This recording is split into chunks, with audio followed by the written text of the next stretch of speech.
প্রিয় শিক্ষার্থী বন্ধুরা, আসসালামু আলাইকুম। আশা করি তোমরা সবাই ভালো আছো। তো আজকে আমি তোমাদের সপ্তম শ্রেণীর শিল্প ও সংস্কৃতি বইয়ের বিশ্বজোড়া পাঠশালার যে অধ্যায়টি রয়েছে, তো এখানে আমরা ৮ পৃষ্ঠায় তোমাদের একটি কাজ দেওয়া রয়েছে। তো এই ৮ পৃষ্ঠার এই কাজটি আজকে আমি তোমাদের সমাধান করে দেবো। তো চলো যাই, আমরা ৮ পৃষ্ঠার যে কাজটি সেটা একটু দেখে নিই।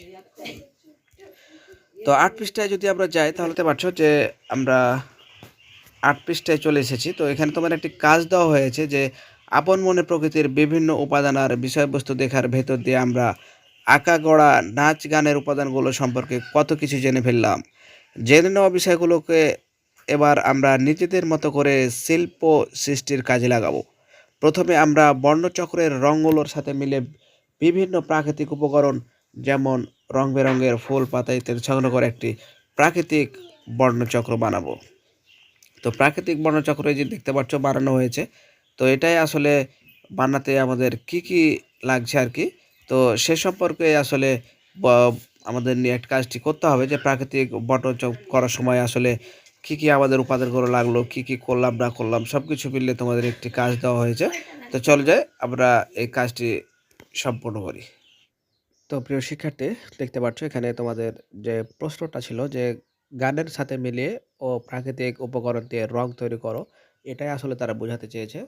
তো প্রশ্নটা তোমাদের লেখার দরকার নেই, তোমরা দেখতে পাচ্ছ কাজের যে উদ্দেশ্য, এখান থেকে তোমরা লিখবে যে প্রকৃতির বিভিন্ন উপকরণ দিয়ে প্রাকৃতিক বর্ণচক্র বানানো। কাজের উদ্দেশ্য এটা, এবং কাজের ধরন হচ্ছে একক, অর্থাৎ এককভাবে এটি করতে হবে। তো প্রয়োজনীয় উপকরণের দিকে যদি তাকাই তাহলে আমাদের প্রয়োজনীয় জিনিসপত্র যে সকল লাগবে, যেমন পাত্র, কাগজ, বিভিন্ন রঙের মাটি, বিভিন্ন ফুলের পাপড়ি, ফল বা ফলের খোসা। তো তোমরা এটা সুন্দর করে লিখে নেবে, খেয়াল রাখবে যাতে কোনো কিছু ছুটে না যায়। এরপর আমরা দেখতে পাচ্ছি যে নমুনা সমাধান। এরপরে দেখতে পাচ্ছি আমরা আসলে এটাই হচ্ছে আসলে বড় জিনিসটা, যে আসলে কি কি লাগছে না লাগছে সবকিছু এখানে বলা রয়েছে।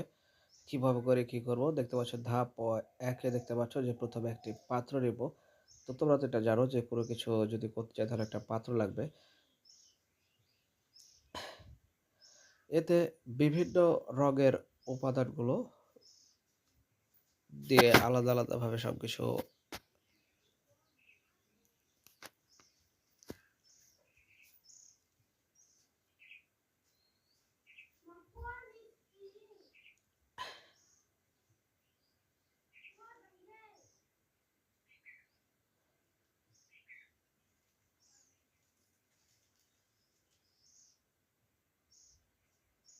ধাপ 2-এ দেখতে পাচ্ছি এবার পাত্রে লাল বাটি দিব এবং সাথে গাঁদা ফুলের পাপড়ি মিশ্রিত করব।